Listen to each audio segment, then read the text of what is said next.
केंद्रीय मंत्री किरण रिजिजू ने केंद्र सरकार के वार्षिक बजट की उपलब्धियां गिनाई हैं। उन्होंने श्रीनगर में आज एक प्रेस कॉन्फ्रेंस को संबोधित करते हुए बताया कि इस बजट से समाज के हर वर्ग को लाभ हुआ है। यह बजट 2047 में विकसित भारत के लक्ष्य की ओर पहला कदम है, जिसमें किसान वर्ग के अलावा निम्न वर्ग और गरीबों का भी ध्यान रखा गया है। उन्होंने इस बजट में जम्मू कश्मीर को दी गई सौगातों का भी उल्लेख किया है। आइए आपको बताते हैं और क्या कहना था उनका। बजट पूरा देश ने सुना है और बजट से देश के लिए क्या फ़ायदा है वो भी आप सबको मालूम है, इसलिए बहुत डिटेल से दोबारा बोलने का कोई ज़रूरत नहीं है। लेकिन ये तय हुआ हमारा भारतीय जनता पार्टी की ओर से कि सीनियर मिनिस्टर्स खुद जाकर के स्टेट्स का कैपिटल में और इम्पोर्टेंट शहरों में जा कर के हमारे मीडिया बंधुओं के साथ वार्तालाप करें ताकि जनता को कुछ बातें बहुत करीब से पहुंचा सके। मैं बहुत खुश हूं कि आपके बीच में आने का मुझे फिर से मौका मिला। मेरे लिए जम्मू कश्मीर कोई नई नहीं है। मैं अलग अलग विभाग संभालते समय हर विभाग में यहाँ बहुत करीब से काम करने का मौका मिला है। आज बजट के बारे में चर्चा करना है। थोड़ा सा मुख्य रूप से आपको ये देखना होगा कि बजट से आम लोगों को क्या मिला है और देश के लिए क्या फ़ायदा है। इस साल का 2025 और 26 का बजट जो पेश हुआ वो हिंदुस्तान को 2047 में विकसित भारत डेवलप्ड इंडिया बनाने के लिए जो फाउंडेशन लगाना ज़रूरी है वो इस बजट में लगाया है। इसमें ख़ास करके इंफ्रास्ट्रक्चर और हमारा मिडिल क्लास, गरीबों के लिए, किसानों के लिए, महिलाओं के लिए, बच्चों के लिए बहुत ख़ास पेशकश इस बजट में किया गया है। जम्मू कश्मीर में तो आप सबको मालूम ही है, जब से हमारे प्रधानमंत्री नरेंद्र मोदी जी 2014 में पदभार संभाला तब जम्मू कश्मीर का क्या हालत था और आज कितना तेज़ी से आगे बढ़ रहा है वो भी आप सबको मालूम है। इस बजट में सबसे पहले तो हमारा जो मिडिल क्लास है, जो सैलरीड क्लास है, जो मेहनत करके कमाते हैं, कोई करोड़पति, कोई मिलियनर नहीं, मिडिल क्लास बहुत सिंपल से अपना ज़िंदगी जीते हैं, उनके लिए हमारा देश का इतिहास में, हिंदुस्तान का इतिहास में इतना बड़ा रिलीफ और सपोर्ट ना कभी सोचा है ना कभी मिला है। जो नहीं सोचा और जितना मांग नहीं है उससे भी ज़्यादा इस बजट में दिया है। लोग कहते थे कि जब हम लोग सरकार में आए तो 2 लाख छूट, टैक्स का छूट था, तो लोग एक्सपेक्ट करते कि 2 लाख से 2.5 लाख होंगे, 3 लाख होंगे। मोदी जी का समय में 2 लाख से 7 लाख तक ले गए। वही पंचायतों में ओबीसी आबादी के आधार पर आरक्षण के लिए काम कर रहे 3 सदस्यीय ओबीसी आयोग का कार्यकाल 28 फरवरी तक बढ़ा दिया गया है। आयोग का कार्यकाल 31 दिसंबर 2024 को कार्यकाल समाप्त हो गया था और इसकी आरक्षण सिफारिशों के आधार पर ही आगामी पंचायत चुनाव की रूपरेखा तैयार की जानी है। राज्य चुनाव आयोग जम्मू कश्मीर की ओर से पंचायत मतदाता सूची 2025 के लिए संशोधन कर पिछले महीने अंतिम मतदाता सूची का प्रकाशन किया गया था। आयोग के अनुसार मतदाता सूची संशोधित कार्यक्रम में सभी पहलुओं को ध्यान में रखते हुए काम किया जा रहा है। तो आज एक बड़ा कदम उठाया गया है और फिलहाल जो ओबीसी आयोग, जो ओबीसी कमीशन का गठन किया गया था उसका कार्यकाल बढ़ा दिया गया है, क्योंकि ओबीसी कमीशन का यह गठन इसलिए किया गया था ताकि जम्मू कश्मीर के अंदर जो चुनाव होते हैं, जो लोकल बॉडीज के चुनाव होते हैं, पंचायती चुनाव होते हैं, उनके लिए आरक्षण को तय किया जाता है और उस आरक्षण को तय करने के लिए उसके मापदंड और उसे किस आधार पर तय किया जाना है, इसके लिए इस कमीशन का गठन किया गया था, जिसका फिलहाल कार्यकाल बढ़ा दिया गया है। काफी समय से जम्मू कश्मीर के अंदर पंचायती चुनाव और लोकल बॉडीज के चुनाव नहीं हुए हैं, अर्बन लोकल बॉडीज के चुनाव नहीं हुए हैं, और इसकी यही वजह है कि अभी फिलहाल ये कमीशन इस पूरे प्रक्रिया पर काम कर रहा है और बहुत जल्द जब ये प्रक्रिया समाप्त होगी तो उम्मीदें हैं कि जम्मू कश्मीर के अंदर चुनाव होंगे। विनोद कुमार जी वरिष्ठ पत्रकार हमारे साथ इस वक्त जुड़े हुए हैं। मैं सीधे उन्हीं से जानकारी लेने की कोशिश करूंगा इस पूरे मामले को लेकर। विनोद जी, हमने पहले भी एक खबर चलाई थी और उस खबर में हमने बताया था कि कार्यकाल बढ़ सकता है, ऐसी उम्मीदें हैं, ऐसी संभावनाएं हैं, और आज आधिकारिक तौर पर ऑफिशियली इस पर ठप्पा लग गया है। बिल्कुल शीतल, जब हम 73rd और 74th अमेंडमेंट की बात करते हैं तो हमें सत्ता का विकेंद्रीकरण याद आता है कि डिसेंट्रलाइजेशन ऑफ पावर क्या होती है। तो उसमें ये था कि हमारी पंचायतें सक्रिय रहनी चाहिए, अर्बन लोकल बॉडीज सक्रिय रहनी चाहिए, लेकिन इस वक्त दोनों का टेन्योर काफ़ी समय से ख़त्म हो चुका है और सब ये उम्मीद कर रहे थे कि जल्द से जल्द चुनाव होने चाहिए। लेकिन जम्मू कश्मीर की जो जोग्राफिकल कंडीशंस ऐसी हैं कि यहाँ पे बारिश भी होती है, बहुत सारी दिक्कतों का सामना करना पड़ता है। ये आयोग बनाया गया था कोर्ट के डायरेक्शन पर कि आपने ओबीसी की सीटें आरक्षित करनी है जनसंख्या के आधार पर, कहाँ ओबीसी की जनसंख्या है। कमीशन ने अपना काम शुरू कर दिया था और उनको उम्मीद थी कि 31 दिसंबर तक ये कंप्लीट हो जाएगा, लेकिन डेटा अवेलेबल नहीं होने के कारण वो काम कंप्लीट नहीं हो पाया और ये बिना यानी एक्सटेंशन की ये काम करते रहे। अल्टीमेटली हमने कुछ रोज पहले ये खबर की थी कि अब जो कमीशन है उसको एक्सटेंशन तुरंत मिल जाएगी, लेकिन कल जो है इसको एक्सटेंशन मिल गई है और अब ये 28 फेब तक अपना कामकाज करेंगे। और जो हमारे पास सूचना आई है कि ऑलमोस्ट डेटा कंपाइल हो चुका है और कभी वो अपनी रिपोर्ट सरकार को सबमिट कर सकते हैं, जिस रिपोर्ट में ये बताया जाएगा कि किस किस हल्के को जो सीटें हैं वो ओबीसी के लिए आरक्षित की जाएंगी। ठीक है, लेकिन Vinod ji, grass root development के लिए सबसे जो उचित स्थान है वो पंचायतों का है या लोकल बॉडीज का है?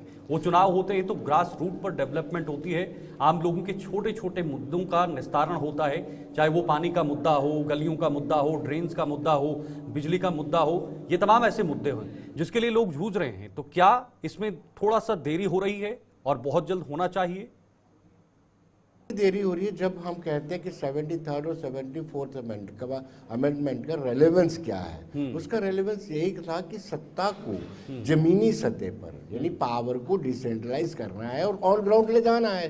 तो जब आपकी पंचायतों का कार्यकाल, बीडीसी का कार्यकाल खत्म हो चुका है, मेयर का या जो अर्बन लोकल बॉडीज का कार्यकाल खत्म हो चुका है, तो वो सत्ता का विकेंद्रीकरण का औचित्य नहीं रह जाता है। और शायद यही कारण है कि डिले के कारण लोगों के जो छोटे छोटे काम हैं वो रुके पड़े हैं। आप खुद जानते हैं कि यहाँ पर 2 पैरेलल सरकारें चल रही हैं, विधायक इतना सक्रियता से काम नहीं कर पा रहे हैं और बिजनेस रूल भी अभी कंप्लीट नहीं हुए हैं। ऐसे में पंचायत और अर्बन लोकल बॉडीज के चुनाव नहीं होने के कारण वाकई में लोगों को थोड़ी दिक्कतें आ रही हैं। लेकिन सरकार की दिक्कत यह है कि आपको यह डायरेक्शन मिली है कि आपने ओबीसी को आरक्षण देना है, पंचायत हो या अर्बन लोकल बॉडीज, तो इसके लिए आपको जल्द से जल्द ओबीसी कमीशन को अपनी रिकमेंडेशन देनी होगी। दूसरी बड़ी बात यह है कि जैन-फेब में बर्फबारी रहती है, तो अब फरवरी 28 तक अवसर है, वो अपनी रिकमेंडेशन देंगे और एक मौका मिल जाएगा, क्योंकि उसके बाद जब अमरनाथ यात्रा शुरू हो जाएगी तब चुनाव करवा पाना मुश्किल होता है। तो क्या उम्मीदें जताई जा सकती हैं कि इस साल के मध्य में चुनाव हो जाएं? नहीं, मुझे लगता है कि जो जिस तरीके से सरकार पर दबाव बन रहा है, मुझे लगता है कि बिफोर अमरनाथ यात्रा कहीं ना कहीं यहाँ पर यात्रा से पहले चुनाव मुकम्मल हो जाएंगे। मार्च के एंड में मुझे लगता है कि चुनाव हो जाएंगे। जिस तरीके से हमने स्टेट इलेक्शन कमिश्नर से बातचीत की थी, वो कह रहे थे हम पूरी तरह से तैयार हैं। विनोद जी, कितना ज़रूरी है इन चुनाव का होना, क्योंकि इस पर हमने पहले ही बात की है, कितना ज़रूरी है क्योंकि ये 3 टायर सिस्टम है और पंचायतों को सबसे ऊपर इसमें रखा गया है, कितना ज़रूरी है ये चुनाव होना, और ख़ास तौर पर 2019 के बाद धारा 370 हटने के बाद जो नई जम्मू कश्मीर की परिभाषा और संज्ञा दी जा रही है, उसमें ये कितना अहम भूमिका निभा सकती है? देखिए, जब अर्बनाइजेशन होती है लोग शहर की ओर तब भागते हैं, कम असर रसूख वाले या गरीब लोग भी तब भागते हैं जब वहां पे सहूलियत नहीं मिलती है। जब पंचायतें होती हैं तो जो भी प्लानिंग की जाती है उसमें स्टेक होल्डर्स को विश्वास में लिया जाता है। पंचिस सरपंचिस के मुताबिक ही गांव का विकास होता है। जब उनके जो चुने हुए लोग अपनी सलाह देते हैं, अपनी प्लानिंग में अपनी उनकी पार्टिसिपेशन होती है, तो डेफिनेटली वहां का जो विकास होता है वहां के लोगों के मुताबिक होता है, अनुकूल होता है। तो फिर वो कदापि अर्बनाइजेशन नहीं करते, शहरों की तरफ नहीं भागते हैं। तो शहरों पे इसका दबाव नहीं बनता है। तो मेरे हिसाब से कहीं ना कहीं ये जरूरी है कि जल्द से जल्द इलेक्शन करवाया जाए। चलिए, बहुत बहुत शुक्रिया आपका विनोद जी हमारे साथ ज्वाइन होने के लिए और ये जानकारी साझा करने के लिए। बहुत महत्वपूर्ण बात यह है कि जिस तरह से पंचायती चुनाव का इंतजार लोग कर रहे हैं और एक बहुत महत्वपूर्ण बात कही कि पंचायतों में विकास होगा तो जाहिर सी बात है इसका प्रेशर जो है वो शहरों पर नहीं आएगा, ये बहुत जरूरी है। इधर जम्मू और कश्मीर में जनवरी से अब तक 79% कम बारिश दर्ज की गई है और सभी जिलों में वर्षा में बड़ी कमी देखी गई है। सबसे अधिक कमी कठुआ में रही, जहां 1 जनवरी से 12 फरवरी 2025 तक 97% की कमी दर्ज की गई है। आंकड़ों के अनुसार इस अवधि के दौरान जम्मू कश्मीर में सामान्य 140 किलोमीटर की तुलना में केवल 29.8 किलोमीटर बारिश हुई है। कठुआ में कम बारिश का असर सबसे ज्यादा जिले के कंडी इलाके में देखा जा रहा है। अब आने वाले दिनों में चूंकि गर्मियों का मौसम भी शुरू हो जाएगा, लिहाजा किसान वर्ग की चिंताएं भी बढ़ गई हैं। मौसम विभाग भी साफ तौर पर कह चुका है कि 17 और 18 फरवरी को भले ही आंशिक रूप से बादल छाए रहेंगे, लेकिन मैदानी इलाकों में महत्वपूर्ण मौसमी गतिविधि का अनुमान नहीं है। इस समय विंटर जरूर हो, लेकिन विंटर के साथ आपने कभी भी कहीं भी जम्मू के अंदर बारिश नहीं देखी होगी पिछले कई दिनों से, जिसका खामियाजा या तो जम्मू कश्मीर के किसानों को या फिर आने वाले समय में पानी पीने वालों को उठाना पड़ सकता है। रंजीव मेहता हमारे साथ जुड़े हुए हैं क्योंकि कठुआ एक ऐसा जिला है जहां पर सबसे कम बारिश हुई है, ये आधिकारिक आंकड़ा है। रंजीव, बारिश ना होने से कितना बड़ा नुकसान है उन किसानों के लिए जो पूरे साल मेहनत करते हैं, जो जिनकी पूरी डिपेंडेंस इस पर होती है, निर्भरता पूरी इस खेती पर होती है, लेकिन जब बारिश नहीं होती समय पर तो उनके चेहरे जो है वो मुरझा जाते हैं। तो कितना बड़ा नुकसान है उनके लिए? बिल्कुल शीतल, यहाँ पर बारिश इतनी ज्यादा कम हुई है, मात्र 3% बारिश हुई है पिछले साल के मुकाबले। इस साल अब तक फरवरी 12 तक, क्योंकि जनवरी 1 जनवरी से लेकर 12 फरवरी तक पिछले साल जो बारिश थी वो 140 मिलीमीटर तक हुई थी, 129 मिलीमीटर तक हुई थी। और इस बार मात्र 3% ही बारिश हुई है, 29.8 ही हुई है।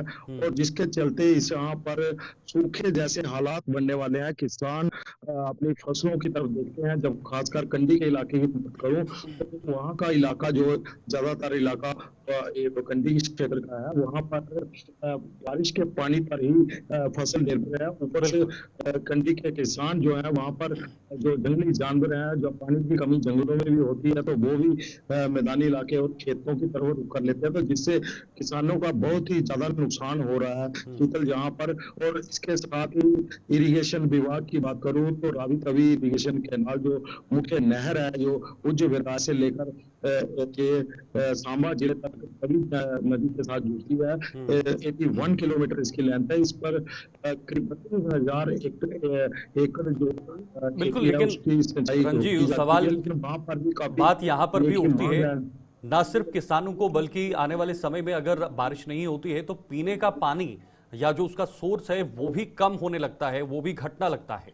तो आम बात है कि आम लोगों के चेहरों पर भी कहीं ना कहीं ये लकीरें आ जाएंगी, परेशानी आ जाएगी। उसके लिए क्या आगे सोर्सेज हैं हमारे पास? देखिए, एक तरफ सरकार की तरफ से बड़े बड़े दावे किए गए हैं कि जल जीवन मिशन के तहत हर घर नल और नल में जल की योजना के ऊपर काम किया जा रहा है, लेकिन अभी तक 80% क्षेत्रों में ये योजना पूरी तरह से लागू नहीं हो पाई है, क्योंकि काम अभी चल रहे हैं। कई जगह पर इस योजना के कुछ काम जो है वो लोगों तक पहुंचे जरूर है। पिछले सप्ताह भी जम्मू कश्मीर के मंत्री वहां पर जल शक्ति के आए थे, डॉक्टर जितेंद्र सिंह PMO भी बैठे हैं, उन्होंने भी 6-7 योजनाओं का प्रोजेक्टों का जरूर वहां पर उद्घाटन जरूर किया, लेकिन अभी भी बड़ी सारी वादी, लाखों की वादी जो है अभी इन पानी से वंचित है। और जिस तरह से गर्मी का प्रकोप, बारिश नहीं हुई है, नदी नालों में भी पानी सूख चुका है, तो आने वाले दिनों में खासकर कंडी के इलाके में पानी एक बड़ी समस्या पैदा होने वाली है। इसके लिए विभाग को जो चुनौती है उसको निपटना बड़ा मुश्किल सा लग रहा है, क्योंकि अभी वहां पर लोग जो है वो अभी से टैंकरों से पानी जो है वो पहुंचाने का काम करते हैं। लोगों को कुछ पैसा पे करके टैंकर खरीदने पड़ रहे हैं, लेकिन इस बारिश की वजह से जो मौसम है वो काफी खुश्क हो चुका है और सर्दी जो है बिल्कुल जा चुकी है। इस वक्त दिन का तापमान 30-33 डिग्री से ऊपर चल रहा है, क्योंकि शाम को जरूर ठंड होती है, लेकिन जिसके चलते लोगों की सेहत पर भी असर पड़ रहा है। जो विशेषज्ञ डॉक्टर हैं उनसे जब हमारी बात हुई कि बारिश के क्या असर होगा लोगों की सेहत पर नहीं हो रही है, तो उन्होंने बताया कि इससे खांसी और जुकाम और चेस्ट से रिलेटेड जो बिल्कुल कई सारा जो क्लाइमेटिक इफेक्ट है वो भी आम लोगों पर पड़ सकता है, बीमारियां भी फैल सकती हैं। लेकिन रंजीव, एक बहुत मुख्य सवाल है, जिस इलाके में पानी कम हो रहा है, जिस इलाके में ज्यादा बारिश नहीं हुई है, कंडी का जो आप इलाका कह रहे हैं, वहां के लोग कैसे सरवाइव करेंगे जिनकी पूरी निर्भरता इस खेती पर है, किसानी पर है, फसलों पर है या सब्जियों पर है? देखिए, कंडी के लोग जो हैं वो फसलों पर तो बारिश के कारण ही निर्भर रहते हैं, लेकिन जो किसानी करते हैं वो बाहरी प्रदेशों में मजदूरी का काम करने की जाते हैं। बड़ी संख्या में कंडी के इलाके के लोग जो है वो बाहरी प्रदेशों में मजदूरी भी करके अपने पेट का भरण पोषण जरूर करते हैं, लेकिन फसलें जो है उनकी नहीं हो पा रही। ऊपर से जो जंगली जानवर बंदरों का जो आतंक है उसके कारण भी उनको काफी नुकसान हुआ है। बारिश नहीं होने से किसान जो है चिंतित है।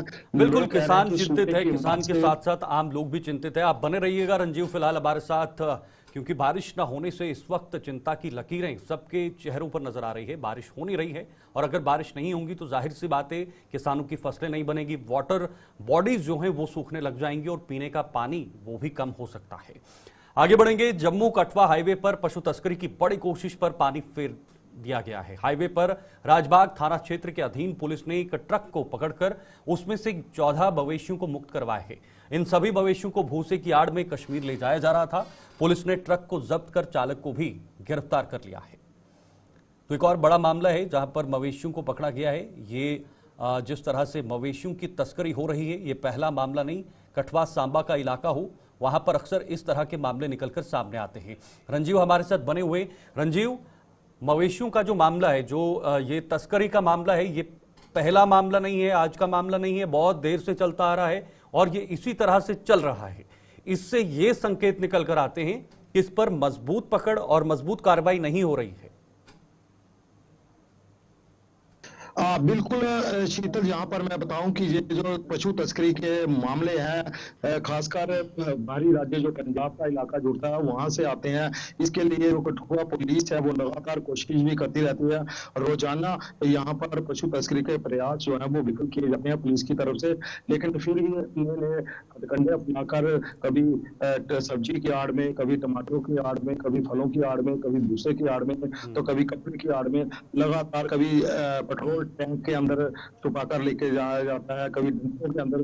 तो ये सारे मामले जो है वो आते रहते हैं। पिछले दिनों की बात करो तो चाहे लखनपुर थाना हो, कठुआ सिटी थाना हो, ये राजबाग और हीरानगर, एक कठुआ जिले के जो चारों थाने हैं नेशनल हाईवे के ऊपर जो जिनका एरिया पड़ता है, यहाँ से और बॉर्डर के इलाके से लगातार तस्करी की जो खबरें हैं वो रोजाना आती हैं, लेकिन पुलिस भी इन पर कुछ लगाने के लिए जी तोड़ प्रयास करती है। इसके साथ साथ स्थानीय लोग जो है वो भी काफी जागरूक हैं। अगर उनको कोई पता चलता है तो वह भी गाड़ी का पीछा करते हैं और उनको पकड़ते हैं। और सबसे बड़ी बात है कि इस पशु तस्करी को लेकर जो कानून है काफी लचर कानून है, इनको बिल्कुल जल्दी छूट जाते हैं और ज्यादातर केसेस में जो तस्कर हैं वो भाग जाते हैं वो गाड़ी छोड़कर, क्योंकि उनको पता है कि कोर्ट में जाकर गाड़ी दिन बाद रिलीज हो जाएगी। तो मतलब रंजीव, कानूनी शिकंजा और कानूनी डंडा कसने की जरूरत है, तब जाके ये पशु तस्कर जो है वो सीधी लाइन पर आएंगे। क्योंकि अक्सर आपने कहा कि कभी टैंक में, कभी ऑयल टैंक में, कभी भूसे की आड़ में, कभी एम्बुलेंस में, ये तमाम ऐसी प्रक्रियाएं हमने देखी हैं जो एक बहुत चिंता का विषय है। तो क्या कानूनी प्रक्रिया को और मजबूत करने की कोशिश है, शिकंजा कसने की जरूरत है? बिल्कुल कानूनी प्रक्रिया जो इस मामले में है उसको सख्त कानून बनाने की जरूरत है। उसके साथ साथ जो पुलिस है अभी भी कई धाराएं इसके साथ जोड़ती है, क्योंकि क्रुएल्टी टू एनिमल एक्ट जो है वो उसको जरूर इस धाराओं में जोड़ते हैं। जब पशुओं को ठूस ठूस कर ट्रकों में भरा जाता है तो वो भी एक धारा जुड़ती है। लेकिन फिर भी ये पशु तस्कर कहीं ना कहीं कानून की जो कमी है उसका फायदा उठाकर जरूर इसने पिछले दिनों कुछ पशु तस्कर जो थे जो लगातार इन ऐसे मामलों में मुलविस थे उनके ऊपर पीएसए भी लगाया और पीएसए के तहत भी जेल में बंद है। ठीक है कई लोगों को लिस्ट बनी है जिनको भी अभी आगे पुलिस पीएसए लगाने की तैयारी। ठीक है, बहुत बहुत शुक्रिया आपका रंजीव हवास से ज्वाइन होने के लिए। आगे बढ़ेंगे। डोडा जिले के पुलडोडा इलाके में बगलियार डैम के निर्माण के कारण साल 2008 में वहां से हटाया गया शिव मंदिर का निर्माण अब दोबारा कर दिया गया है। इस मंदिर में भगवान शिव की मूर्ति स्थापना कर दी गई है और इस मौके पर सैकड़ों की संख्या में श्रद्धालु ने मंदिर में हाजिरी देकर धर्म के प्रति अपनी आस्था जताई है। करीब 17 सालों के बाद मंदिर का निर्माण दोबारा होने से लोगों में बेहद उत्साह देखा गया है।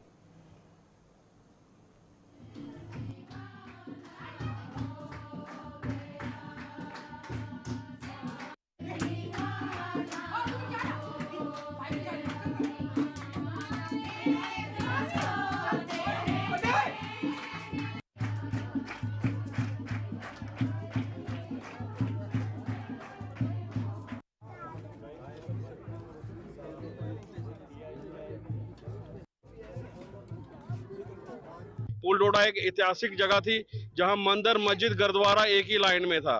मस्जिदें तो पुलडोडा में 3-4 बन गई मगर मंदिर कोई नहीं था। यहाँ पे 4-5 साल पहले आप उस वक्त भी आए थे जब यहाँ पे शिवलिंग निकला था, आप शंभू प्रकट हुए थे।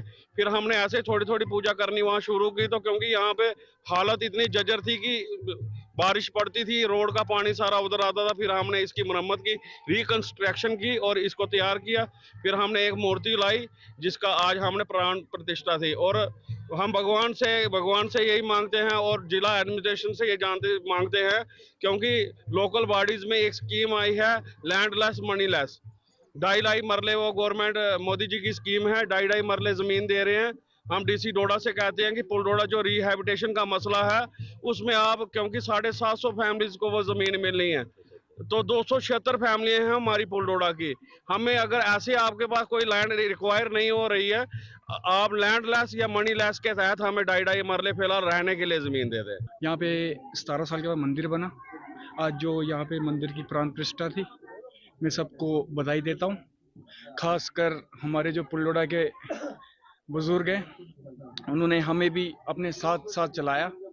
बहुत बहुत शुक्रिया करता हूँ मैं उनका, और उनकी बदौलत आज हम ये मंदिर बना पाए। चलिए, जम्मू कश्मीर के इस खास बुलेटिन में फिलहाल के लिए इतना ही। मुझे दीजिए इजाजत। नमस्कार।